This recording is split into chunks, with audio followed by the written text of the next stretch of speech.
The expectancy of this one is the first one was so well received and we all loved it so much. So I think we all went in with just sizzling expectations, and we come back to recognized locations, but it's newer, it's bigger, it's grander, it's everything it was and more. When I found out that we literally pick up from where we ended, that for me was the ultimate continuation. I sometimes find it hard when time has passed because you always wonder what has happened to characters, but here the audience and us as characters and as actors, we get to actually pick up from where we ended and just continue the arc of the character, which is wonderful. So we literally start at the end, at the beginning. But I think what's interesting is there was a switch of character. For me, that's how I recognized it, from being this Bene Gesserit protecting mother to the journey of Paul and him taking in charge and Paul's decisions and Lady Jessica, who's at this point lost her entire planet, her people, her husband or her partner. There couldn't be more of a vulnerable state of being, and then being cast into the unknown, chosen by Paul to walk into it. It's a very hostile environment where all of her tentacles are constantly on display. We spoke mostly about Jessica's transition into the Reverend Mother, because I was curious about how he saw the portrayal of a character who knows so much, yet has to have the subtleness of feeling vulnerable. Because I always find it interesting to dig into the vulnerability and the fact that she's constantly aware of her children. Something that I kept on saying to Denny is, the mantra that I sit on for her is, I know that my path is correct, but I can't push a prophecy.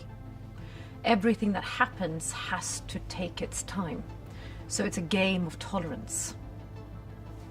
So we spoke a lot about that, because I'm eager as Rebecca. I'm eager to portray this. I'm eager to show this. I'm eager to...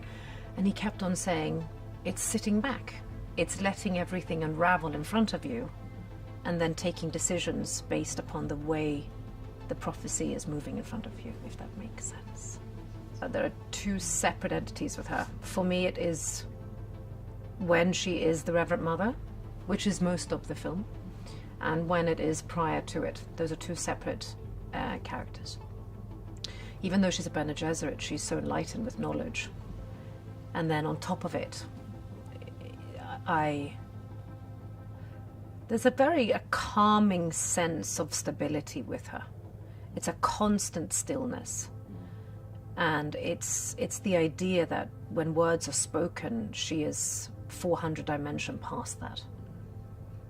So whatever I need to do to get into that mindset, but then also trying to take all of that and shake it off and just make her as relatable as possible, because I find characters who are relatable, even if they have superpowers and extraordinaire, much more interesting. There's a beautiful evolution between them, and Timothy and I often speak about, we had a wonderful scene the other day when Jessica is sent south, and Paul and Chani and everyone else are going to fight in the north, and we have our different reasons and obstacles, and we support each other, but we're also completely each other's opposites throughout the film. And there's a moment where I just saw the way that Timmy was playing it, and I had read it completely differently, and he had taken it to such a mature level where it wasn't blame culture, where it wasn't this youthful, boyish development. It was rooted in understanding and the acceptance that he knows his mother is a fundamentalist and a full believer, and how he takes it and what journey he decides to go on is the choice he does. But just those little moments are wonderful. I mean, this cast is ridiculous. And as you know from doing many interviews, quite often we are all in the same film and we don't get to meet. Like Léa Seydoux, for example, we've never met in this film. Our paths don't cross. whilst thankfully Christopher Walken, and I got Florence Pugh as well, and Austin Butler. It's just wonderful. It's not the fact that you get stuck in a wheel of recognition, but you do. I know the characters. I know Paul. I know, Chani more and more, and Gurney and Stilgar. It's characters, and they're rooted. And here comes 4, 5 fantastically new, brilliant actors delivering something completely unique. And you just know that all of us together are going to make something phenomenal. But I was very drawn to Christopher Walken, and I was drawn to Charlotte Rampling. I like stories. I would ask them questions, and it would be story time for me. And then gradually more people would come and sit, and it was like sort of fire night, bonfire night with storytelling. All we needed was marshmallows on a stick. I wonder if it mirrors the person who Denis is when it comes to the cast. Or if it's the fact that people become something different when they're on a set with Denis. Because there are no selfish egos who destroy an environment. It's so friendly, it's so kind, everyone holds space for each other. Everyone has a possibility of being who they are and feeling safe in being who they are and what they want to deliver. And that is unique. And it doesn't mean that these people who are here aren't extraordinary. They are. But I really do think there's something about how Denis creates an environment. So Denis and I had these conversations. Denis has a fetish for fabric. I'd like that to go on a loop. Denis will put a headdress on and a dress, then a cape that has a hood, but there's something missing. And it's always an extra piece of fabric, and then he goes, no, there's something else. Then another piece of fabric, and then to kind of put a cherry on top, then it's a piece of fabric over your head. And as an actor, you don't want to cover your face, because then it can be a stunt person in there. But he always finds a moment to get some light in there. Greg just makes it worthwhile. But the fucking fabrics, it is so heavy.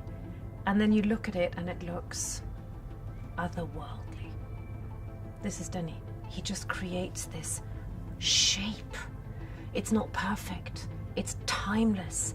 It reminds me of do you remember Arrival? Those big alien creatures? That's the shape. It's constantly bridged. So I do it for him. I will cover my face for him. If we live in a society that grander and bigger is the best word to describe something developing, it isn't. It can stand still. It's storytelling. It's brilliance within the calm. It's moments. It's the locations. It's being able to go into the incredible Wadi Rum desert and find new angles, new sets, sharp edges. It's everything that was that you can expect, but it's a different story.